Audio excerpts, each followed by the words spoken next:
Welcome to Delta Wave Tales. I'm Roman. Tonight, we investigate a mystery, a map that appeared out of nowhere, glowing like moonlight, leading to a dream world that shouldn't exist. But here's the twist. The map wasn't a coincidence. It was a message. And the detective work, it happens not with magnifying glasses and crime scenes, but with the quiet, powerful work of the dreaming mind. This is the story of a map, a mystery, and the healing that followed. This is the Sleepwalker's Map, Part 1. The map that found her. Let's begin. But before we do, let's take a moment to arrive. Wherever you are right now, whether you're lying in bed with the covers pulled up to your chin, or curled up on a soft couch, or resting in a quiet room, just let yourself be here. Feel the surface beneath you. Feel it holding you, supporting you, asking nothing of you. Take a slow, deep breath in through your nose. Hold it for just a moment, and then let it out, long and slow, through your mouth. Let your eyes grow heavy. Let your jaw go soft. Let your shoulders drop down away from your ears. You don't have to do anything right now. You don't have to solve anything. You don't have to remember anything. You just have to listen. And maybe, if you want to, you can close your eyes and let the story carry you like a gentle tide. Now, in a small, sleepy town called Alder's End, a town that hugged the coast like a seashell hugging the shore, there lived a woman named Ilara. Alder's End was the kind of place where everyone knew everyone, where the mailman waved at every house, where the bakery smelled like cinnamon and butter before the sun even came up, where the only traffic jam was a family of ducks crossing the main street on their way to the pond. Ilara loved her town. She had grown up there, in a little yellow house with a porch swing that creaked in the most comforting way. She had climbed the old oak tree in the backyard. She had collected seashells on the beach. She had watched fireflies blink on summer evenings like tiny floating lanterns. And now, as an adult, she ran a small, quirky little shop on the main street. It wasn't a bakery. It wasn't a bookstore. It was a map shop. But not the kind of map shop you're probably thinking of. Ilara didn't sell road maps. She didn't sell hiking trails or city grids. She sold maps of the heart. She had maps of the journey of first love, with winding paths that crossed through meadows of wildflowers and ended at a lighthouse on a cliff. She had maps of the trail of quiet courage, with steep climbs and peaceful plateaus, showing all the little places where bravery hides. She had maps of the river of forgiveness, with gentle bends and still pools, where the water was clear and calm. People came from nearby towns just to buy her maps. They hung them on their walls and looked at them when they felt lost. The maps reminded them that even difficult journeys had beautiful scenery. Ilara's grandmother had taught her everything she knew about map-making. Her grandmother was a wise, warm woman with silver hair and laugh lines around her eyes. She used to sit with Ilara on the porch swing and tell her stories about a magical place called Lunara. Lunara, she would say, is a land you can only visit while you're asleep. It's a place where your heart can wander freely, where your worries melt like morning frost, where you can find the parts of yourself that you forgot were there. And she had left Ilara a very special book when she passed away. It was called The Atlas of Dreams. The book was old and beautiful. Its leather cover was soft and worn from years of being held. The pages were thick and creamy, and they smelled like vanilla and dust and something else, something a little bit like the ocean. Inside were maps of Lunara. Ilara had looked at those maps 1,000 times. She had traced the crystal forest with her finger. She had followed the river of stars with her eyes. She had wondered what it would be like to actually walk through those places, but she never really believed she would. Until one evening in late autumn, the sun was setting over Alder's End. The sky was painted in soft shades of peach, lavender, and pale gold. The air was cool and crisp, carrying the scent of wood smoke from someone's chimney. Elara was tidying up her shop before closing for the night. She loved this time of day. The shop was quiet. The last customer had left an hour ago. The only sounds were the gentle ticking of the old clock on the wall and the soft rustle of paper as she straightened the scrolls. She reached for a stack of rolled maps on a high shelf, and as she pulled them down, something fluttered to the floor. It wasn't a regular piece of paper. It landed softly, almost gracefully, like a feather, and it glowed. Elara blinked. She knelt down and picked it up. The paper was unlike anything she had ever felt. It was smooth and silky, like the inside of a seashell. It was warm to the touch, and it glowed with a soft, silver-white light, like moonlight captured in a jar. The ink was pearly and shimmering, like crushed pearls mixed with stardust. At the top of the page, in elegant, flowing letters, were the words, "The map of the slumbering heart." And below that, a path. The path started right at the doorstep of Elara's shop. It wound through a forest of crystal trees. It crossed a river that sparkled like the night sky, and it ended at a glowing circle near a gentle, sleeping mountain. At the bottom of the map, in tiny letters, it said, "Follow the path, and you shall find the source of the Lumina bloom." Elara's heart began to beat a little faster, but not with fear, with wonder. She looked around the shop. Nothing else had changed. The same maps hung on the walls. The same ink bottles sat on her desk. The same clock ticked on the wall. But this map was different. It wasn't one of hers. It wasn't from her grandmother's book. It had just appeared. She carried the map to her reading chair by the window. She sat down and held it in her lap. She traced the path with her finger. The paper was warm under her touch, like it had been sitting in sunlight. And as she looked at it, something strange happened. She began to feel calm. Not just the regular kind of calm that comes after a long day. This was deeper. This was the kind of calm that starts in your chest and spreads outward, through your shoulders, down your arms, into your fingertips. The kind of calm that makes you realize you've been holding your breath, and you let it out without even thinking.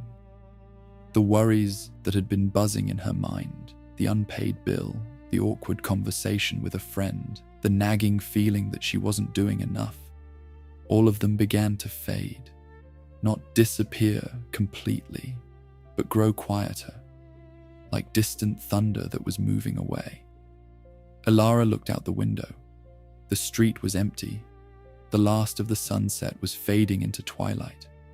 A few stars were beginning to appear in the deep blue sky. She knew what she had to do. She didn't put on her shoes.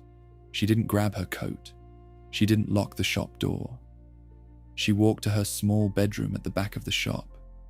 She pulled back the soft, cream-colored quilt and climbed into bed. The sheets were cool and crisp against her skin. She pulled the blanket up to her chin. She placed the glowing map on the pillow next to her. She closed her eyes, and she took a long, slow breath. Part 2. The Crystal Forest. The moment Elara closed her eyes, she felt herself begin to float. It wasn't a scary feeling. It wasn't like falling.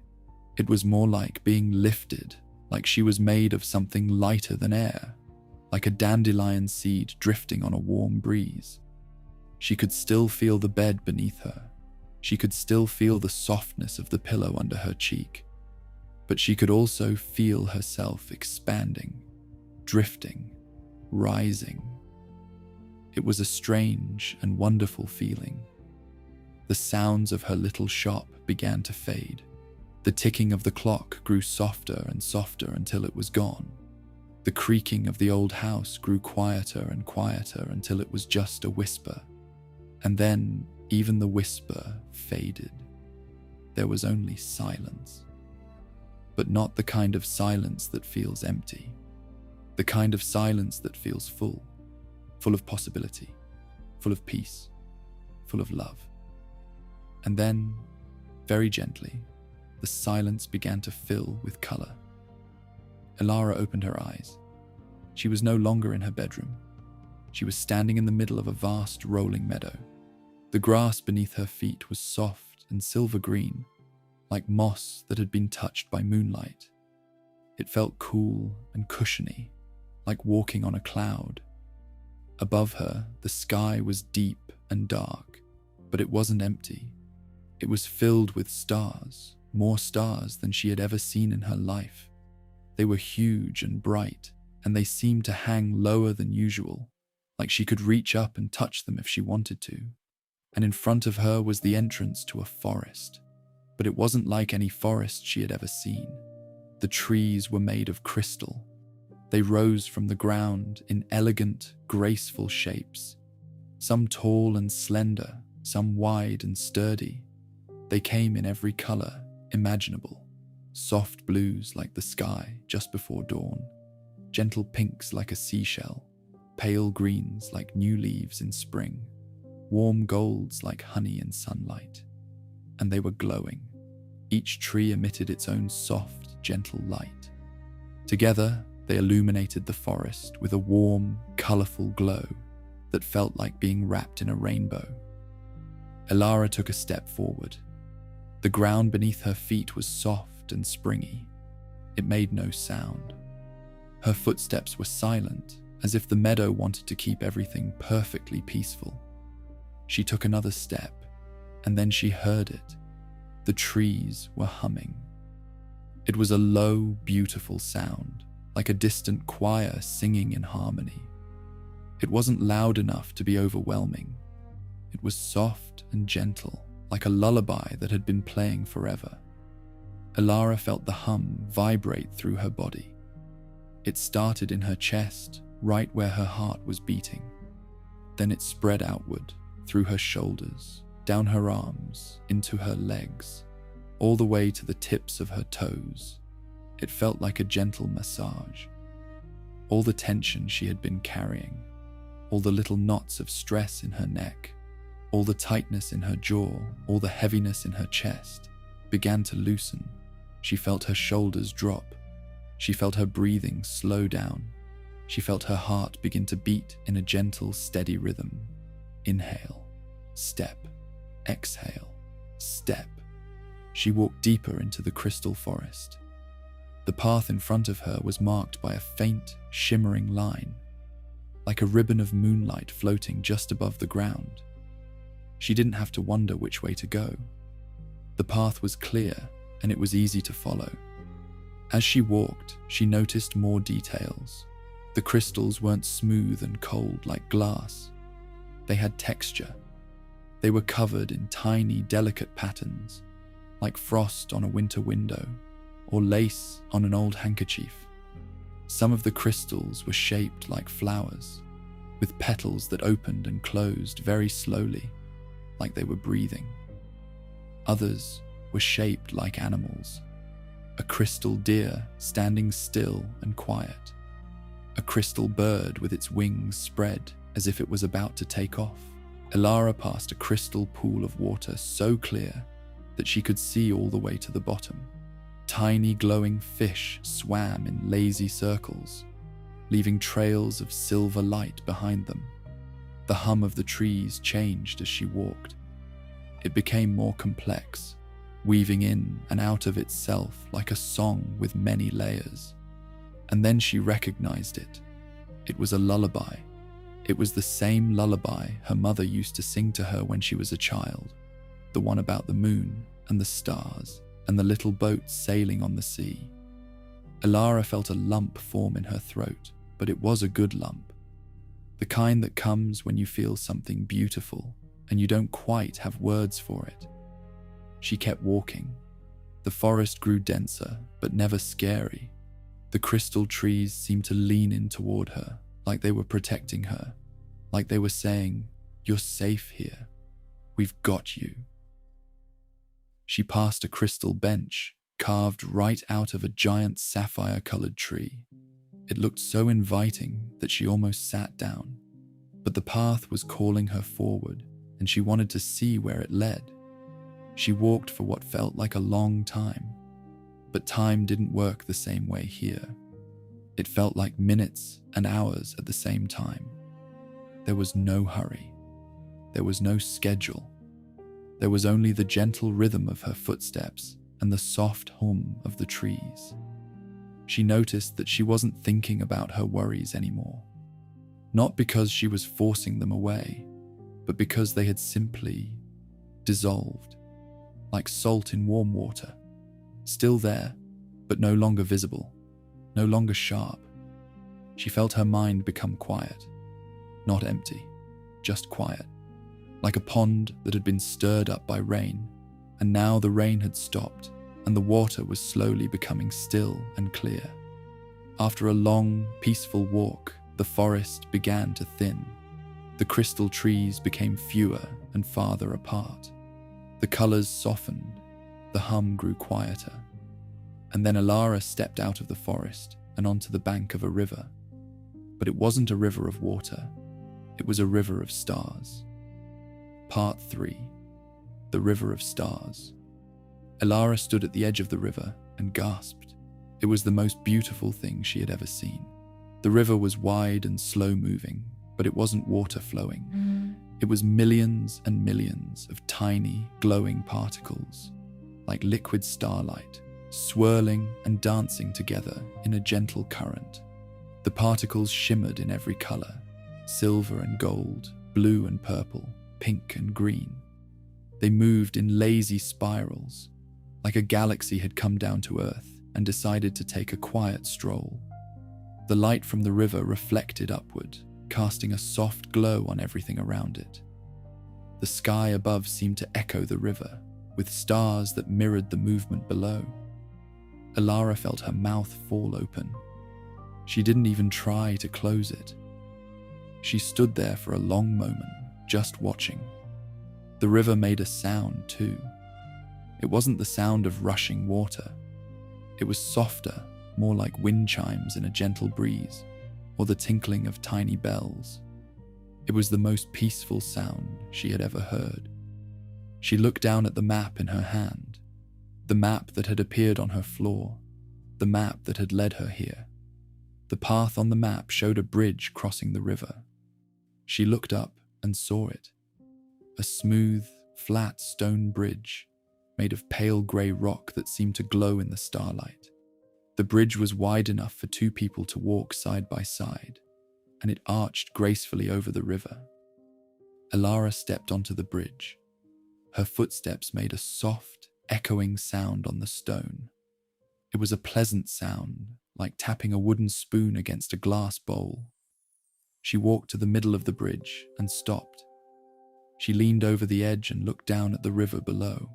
She expected to see her reflection, but instead she saw a memory. It was a memory of her grandmother, sitting on the porch swing, holding Alara's hand, pointing up at the stars and telling her stories about Lunara. Alara could see her grandmother's face so clearly. The wrinkles around her eyes, the silver hair that shone in the moonlight, the soft smile that always made Alara feel safe. The memory was so vivid that Alara could almost feel her grandmother's hand in hers. Tears filled her eyes, but they were tears of joy. She watched the memory play out, and then it faded, and another one took its place. This time, it was a memory of Alara's best friend, Sarah, hugging her tightly after Alara had gone through a difficult time. Sarah had held her and said, "You're going to be okay. I'm here. I've got you." Alara felt the warmth of that hug spread through her whole body, Another memory appeared. A sunny afternoon at the beach, the waves crashing gently on the shore, the smell of salt and sunscreen, the feeling of sand between her toes. And another, the first time she had ever held a baby, her niece, and felt that overwhelming rush of love that took her breath away. Memory after memory floated up from the river, each one filled with love, each one reminding Alara of all the beautiful moments that made up her life. The river wasn't just showing her pictures, it was reminding her, "You have been loved." The river seemed to whisper, "You are still loved." Love is everywhere you go. Even when you forget, love is still there. Alara felt her heart fill with warmth. It was such a full, expansive feeling that she thought her chest might burst, but in the best possible way. She lingered on the bridge for a long time, watching the memories float by. She saw moments from her childhood, from her teenage years, from her adulthood. She saw moments of joy and moments of sorrow, and in the sorrowful moments, she saw the people who had held her, supported her, carried her through. She realized that the river was showing her the truth. She was surrounded by love, always had been, always would be. She took a deep breath and let it out slowly. Then she walked across the rest of the bridge and continued on her journey. The path led away from the river and began to climb. Alara found herself walking up a gentle slope. The ground was soft and grassy, dotted with tiny white flowers that glowed in the starlight. The air grew cooler and sweeter as she climbed. She could see the mountain in the distance, a gentle, sleeping mountain, rounded and peaceful, like a giant animal curled up for a nap. The path led straight to it. She walked slowly, enjoying every moment. She wasn't in a hurry. She had nowhere to be and nothing to do. She was just walking, and it felt wonderful. Her body felt light and free. Her steps were easy. Her breathing was deep and regular. She felt connected to everything around her. The grass, the flowers, the stars, the mountain. She passed through a field of flowers that swayed gently in a breeze she couldn't feel. The flowers were tall and graceful, and they released tiny particles of golden pollen that floated in the air like fairy dust. She reached out and touched one of the flowers. It was soft and warm, like a kitten's fur. She smiled and kept walking. The climb grew steeper, but never difficult. It was more like a gentle workout, the kind that feels good because you know you're taking care of your body. She felt her muscles working, but they weren't straining.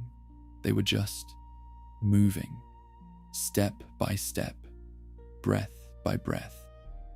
She was getting closer to the top. Part 4. The Lumina Bloom. Alara reached the top of the mountain, and she found herself standing at the edge of a small, circular valley. It was like a natural bowl carved into the mountain by time and weather. The valley was perfectly round, and the walls rose gently around it, protecting it from the wind. The ground was covered in soft, velvety moss. It was the most beautiful shade of green, like emeralds and sage and new leaves all mixed together. And in the very center of the valley was the Lumina Bloom. Alara had wondered what it would look like. She had imagined a flower, a huge, glowing flower with petals like moonlight. But it wasn't quite like that. The Lumina Bloom was a sphere of light. It floated a few feet above the ground, pulsing gently, like a heart beating in slow motion. The light it emitted was warm and golden, the color of a candle flame seen through closed eyelids. It wasn't too bright to look at. It was soft and gentle, and it made Alara feel safe just by looking at it. She walked into the valley, her footsteps silent on the moss. She noticed that the map was gone. She looked at her hand, and where the map had been, there was nothing. It had simply dissolved. But on the ground, right where she was standing, was a single fluffy pillow. It was a beautiful pillow, cream-colored, made of soft fabric that looked as comfortable as a cloud. Elara understood. She wasn't here to do anything. She wasn't here to find anything. She wasn't here to solve anything. She was here to rest. She knelt down and sat on the moss. It was springy and cool beneath her. She put her head on the pillow and lay back, looking up at the lumina bloom. The bloom pulsed gently in the center of the valley, casting soft golden light on everything around it. Elara felt a wave of relaxation wash over her. It wasn't the kind of relaxation that comes from taking a break. It was deeper than that. It was the kind of relaxation that comes from letting go of everything. Every worry, every fear, every plan, every thought. She closed her eyes and just breathed. Inhale, exhale. The glow of the lumina bloom warmed her skin. The moss cradled her body. The stars twinkled overhead. She felt her mind go quiet. Not empty, just quiet. She let go of the thought about the unpaid bill. She let go of the worry about the awkward conversation. She let go of the feeling that she wasn't doing enough. She let go of all of it. And in that quiet space, she began to dream. In her dream, she saw a young man.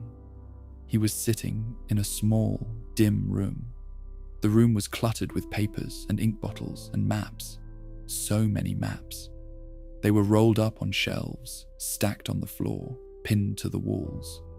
The young man was a map maker, just like Elara.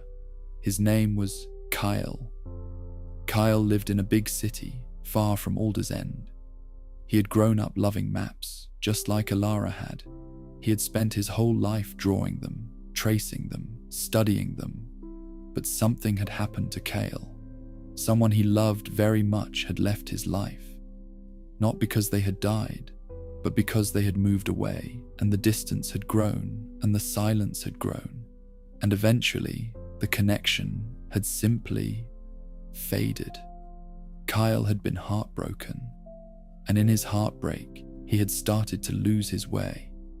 He had stopped finding joy in his maps.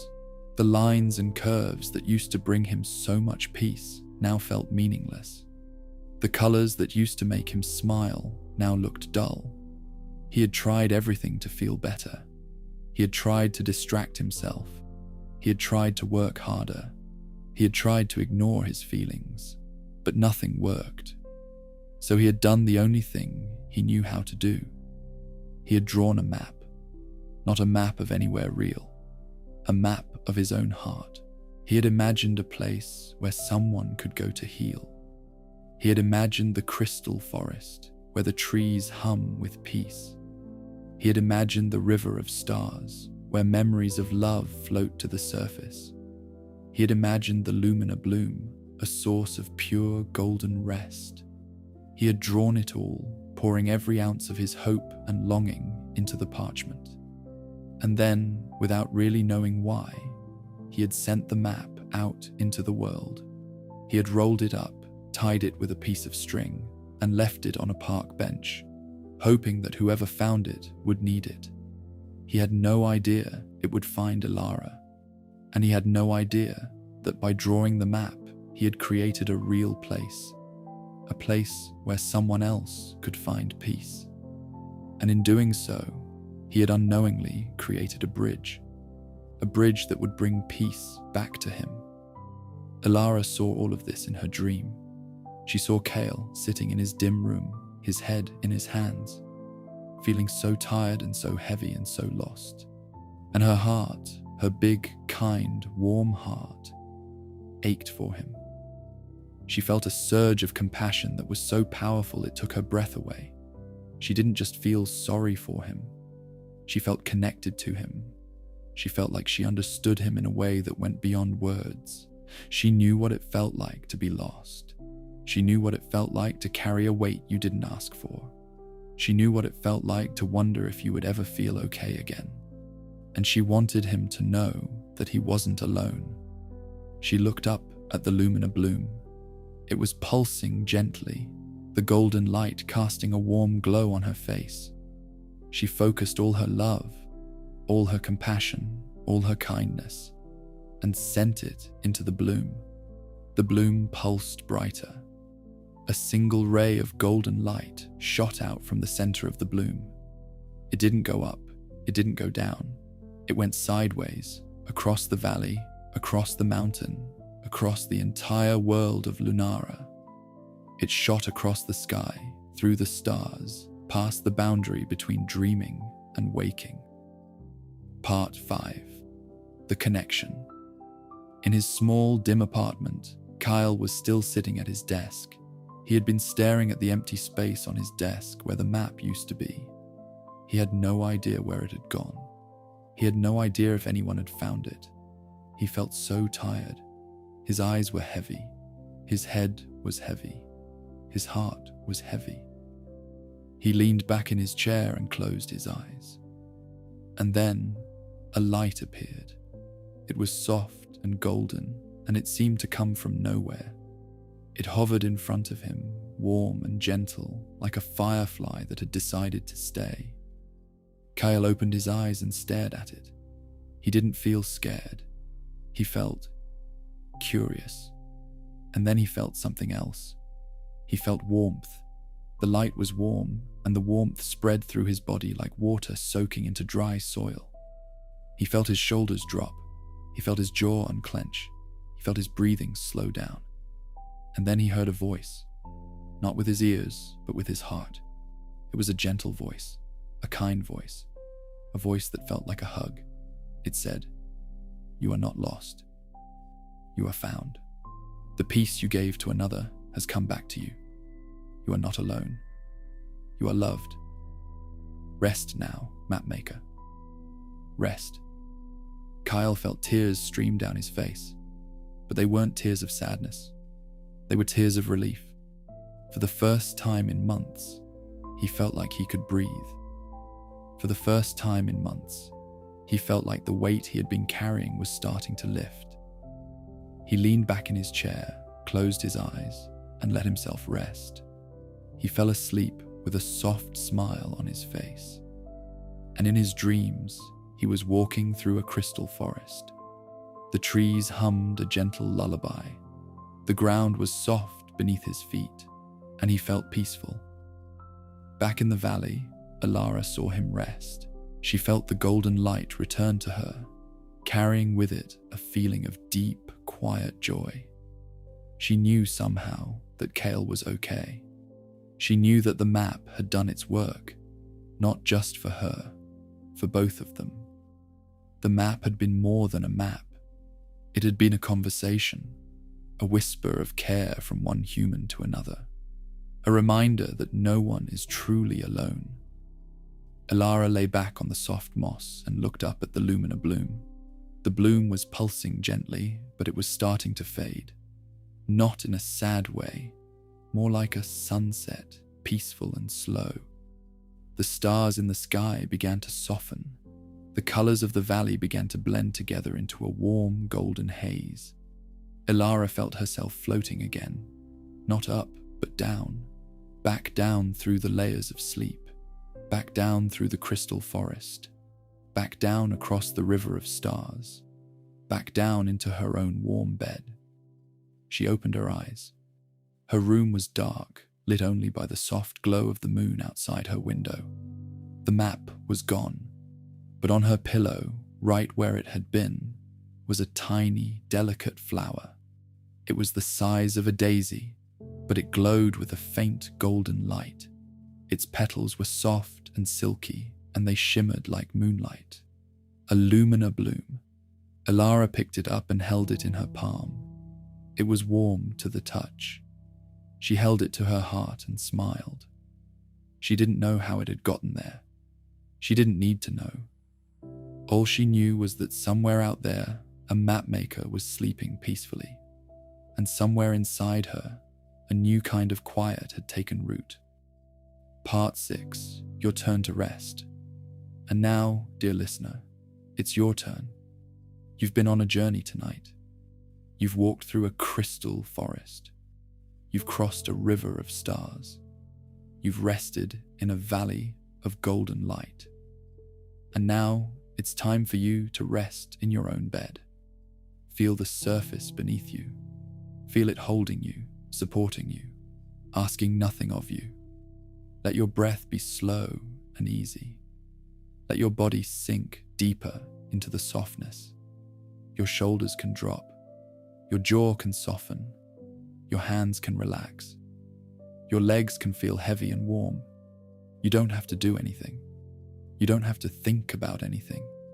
You don't have to solve anything. All you have to do is breathe. Inhale, exhale. Each breath is a gentle wave, carrying you deeper and deeper into peace. You're safe. You are held. You are loved. The love in this story is real. It's for you. It's always been for you. The peace of the crystal forest is within you. The warmth of the lumina bloom is in your heart. And the connection that brought Ilara and Kyle together, that same connection is with you now. You are not alone. You have never been alone, and you never will be. So let go now. Let go of the day. Let go of the thoughts that don't serve you. Let go of the worries that are not yours to carry tonight. Let your mind be as still as a quiet pond. Let your body be as soft as the moss in the valley. Let your heart be as warm as the lumina bloom. Sleep now, traveler. Sleep deep, sleep long, and let your dreams be kind. You have journeyed far tonight. Now you can rest. Good night. Sleep well, and wake gently in the morning, refreshed and renewed. You are exactly where you need to be. Good night.